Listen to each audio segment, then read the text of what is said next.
What's going on? Ranking the album Steely Dan. One of my favorite bands. I've always said if I was on a desert island and I had one artist's discography to take with me, I'd probably take Steely Dan's. There's so much variety. There's so many interesting stories in the songs. I don't get tired of this band. I mean,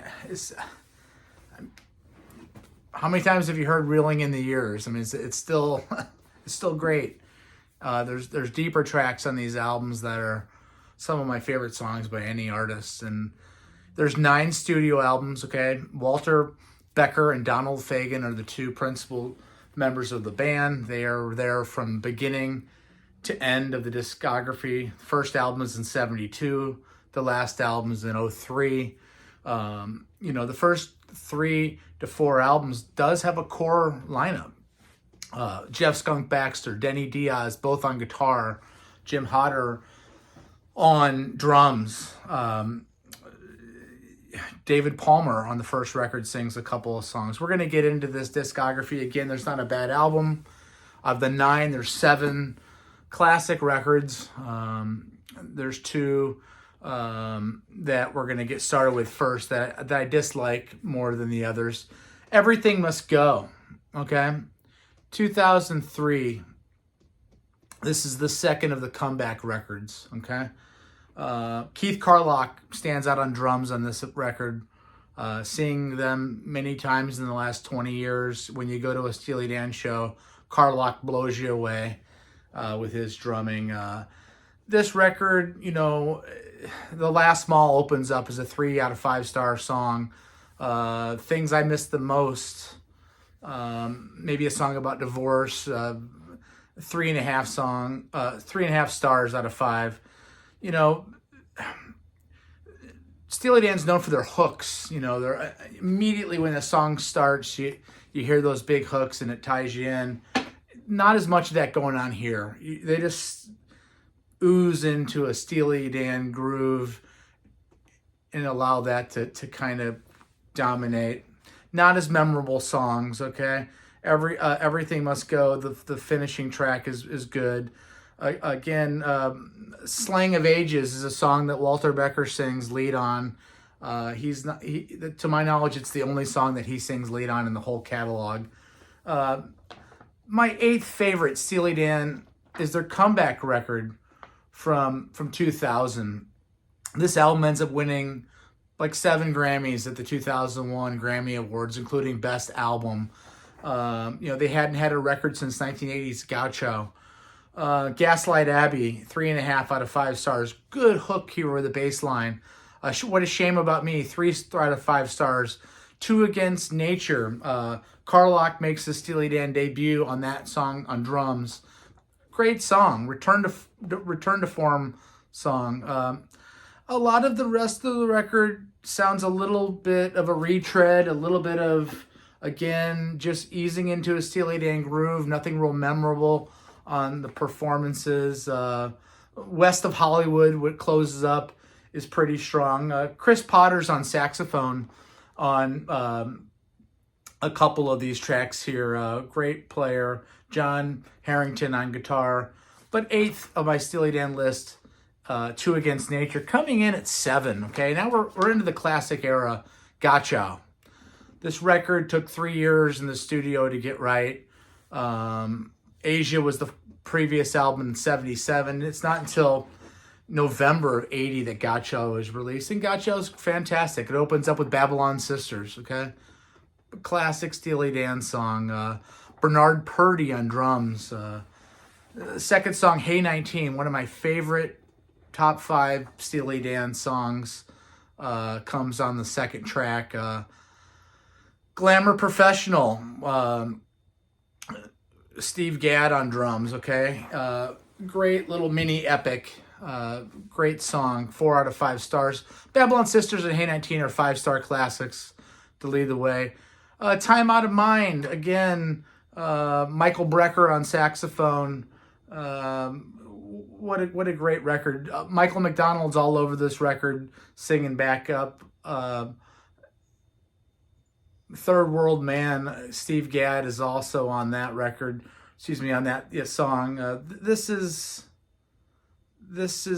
a good album, but it does come in at number 7. Number 6, Countdown to Ecstasy. This is their second album. Okay, this record comes out in July of 73. This is an amazing album. Bodhisattva, 5-star classic, starts the album out. A couple kind of Zappa-y tunes. Razor Boy is the second track, 4 out of 5 stars. The Boston Rag. Guitar solo in Boston Rag is incredible. And then we got Your Gold Teeth, 5 out of 5-star classic. The second side of the record starts off with Showbiz Kids. My Old School, 5 out of 5 classic. And to finish off this record, we have The Pearl of the Quarter and King of the World. Victor Feldman's on vibes on this record. We got Ray Brown on bass, the famous jazz bass player on Razor Boy. Again, Jim Hodder on drums. Rick Derringer plays guitar on Showbiz Kids. Of course, Diaz and Baxter rounding out the guitar arsenal along with Derringer.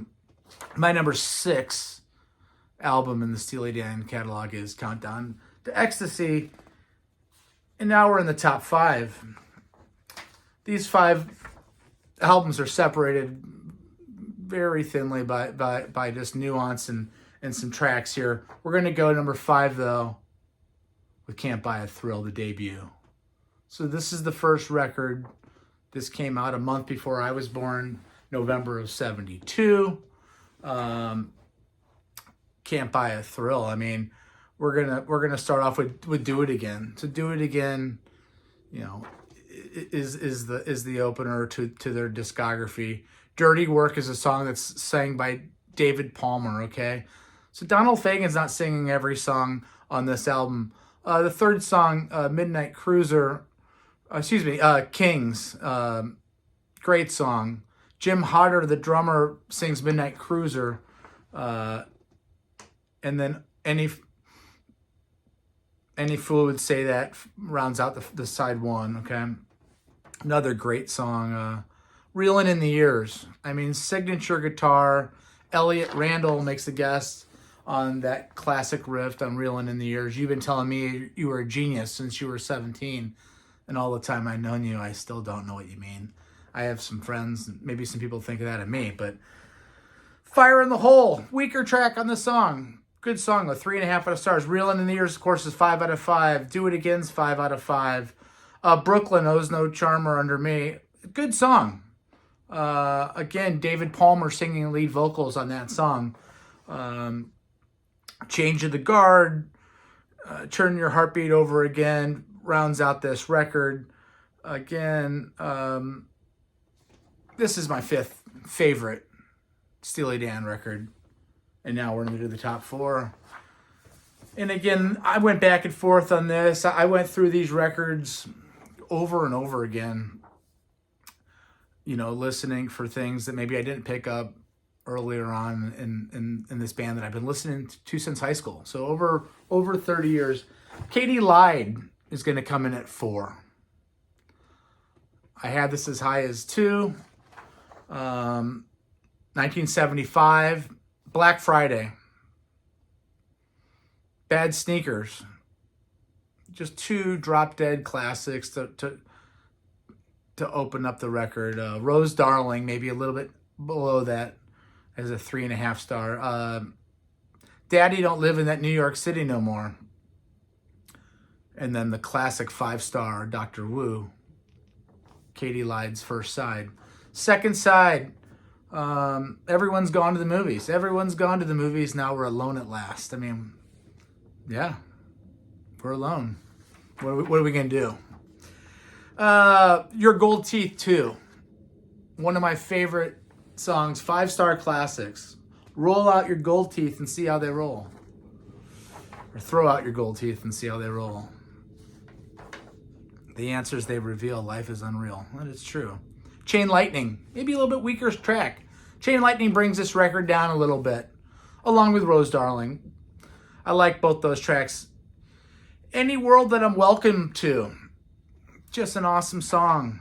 Okay, Phil Woods, saxophone legend, plays saxophone on Doctor Wu, by the way. Throwback the Little Ones finishes out this record. Jeff Porcaro plays drums on this record. He plays all except Any World.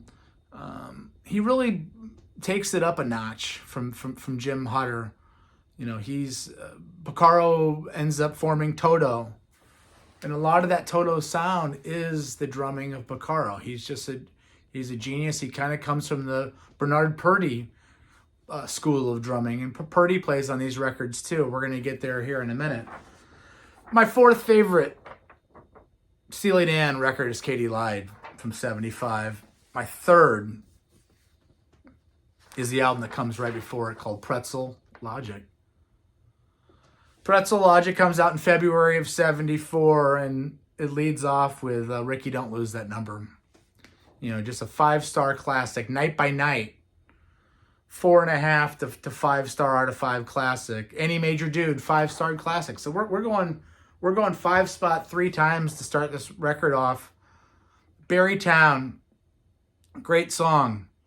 A little Duke Ellington number called East St. Louis Toodaloo finishes off the first side of Pretzel Logic. You know, so they go cover song there, but of course they're making it their own, and it fits in. It's jazzy and different. Speaking of jazz, we got Parker's Band on side 2, talking about Charlie Parker, talking about jazz in the 40s.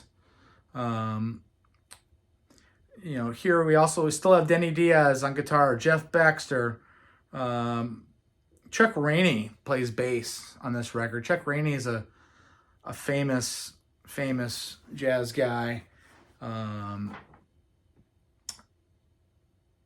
Through the Buzz, second track on the second side. Pretzel Logic, 4.5 song. With a Gun, kind of a Western feel, you know.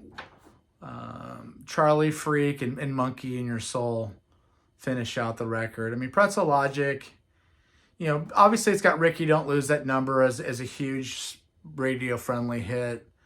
Any Major Dude, maybe. But the rest of this is just, there's zero filler on this record. You don't have the Stone Cold classics necessarily as far as what you might hear on the radio, but everything here is as solid as a rock. Again, I'm gonna bring this in as my third favorite Steely Dan, and now we're down to the top 2.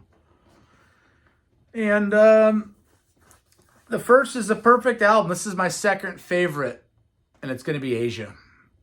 Okay, so from 72, 73, 74, 5, 6, 7, this comes out in September of 77. There's an album every year. Okay.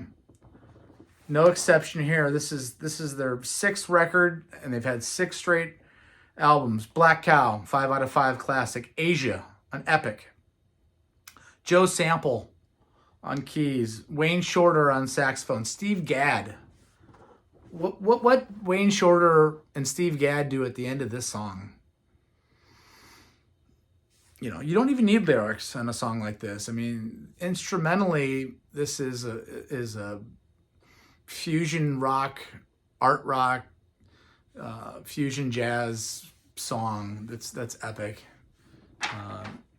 Deacon Blues rounds out side 1. So we go Black Cow, Asia, Deacon Blues. I call Alabama the Crimson Tide. You can call me Deacon Blues. You know, it's a perfect album side. Maybe Black Cow's a 4.5 out of 5, but the other 2 are 5-star classics. Peg opens up the second side. You can hear Michael McDonald singing Peg in the background, right? By the way, Larry Carlton is on guitar on all the songs on this record except for Peg. He's just a fantastic jazz and rock guitar player. Home at Last, second song on side 2. I Got the News. This is the third song. And then again, Carlton just explodes on Josie. You know, maybe Home at Last and I Got the News bring this record down a little bit. Victor Feldman, by the way, is on vibraphone, not only on this record, but many of the records in the discography. This album sounds like a dry martini, you know, to cop what Paul Desmond, they may say about Paul Desmond's albums or Dave Brubeck's albums, but fire up a nice cold martini with some nice anchovy olives and listen to this bad boy maybe with a nice date. You have yourself a good time. My favorite Steely Dan album, what I think is the best Steely Dan album. It's also probably the first album that I went through when I was in high school from start to finish. My brother left this tape in our basement, and it's The Royal Scam. This album comes out in May of 76. It's the fifth record. It starts out with Kid Charlemagne. Okay. Just a brilliant 5-star classic. The Caves of Altamira. Just an amazing song. Don't Take Me Alive. Another amazing song with beautiful guitar playing by Larry Carlton. Sign In Stranger, track 4 on side 1. Just a killer drums. You know, Bernard Purdy is the drummer on this entire record. Chuck Rainey is the bass player on this entire record. I mean, that rhythm section alone. Yes, those are jazz guys, but this is a guitar rock album. And maybe their most guitar heavy album. But you got elements of jazz too. You got weird, funky beats. It just, there's not a bad track on this album. One of my favorite songs and another 5-star classic starts side 2, Green Earrings. Haitian Divorce, right? Everything you do. I mean, just as good as you can imagine. The Royal Scam. 5 out of 5-star classic. To finish this album off. That's an epic song as well. It's long. This is my number 1 Steely Dan album. This is The Royal Scam. And again, you know, picking between this Royal Scam and Asia,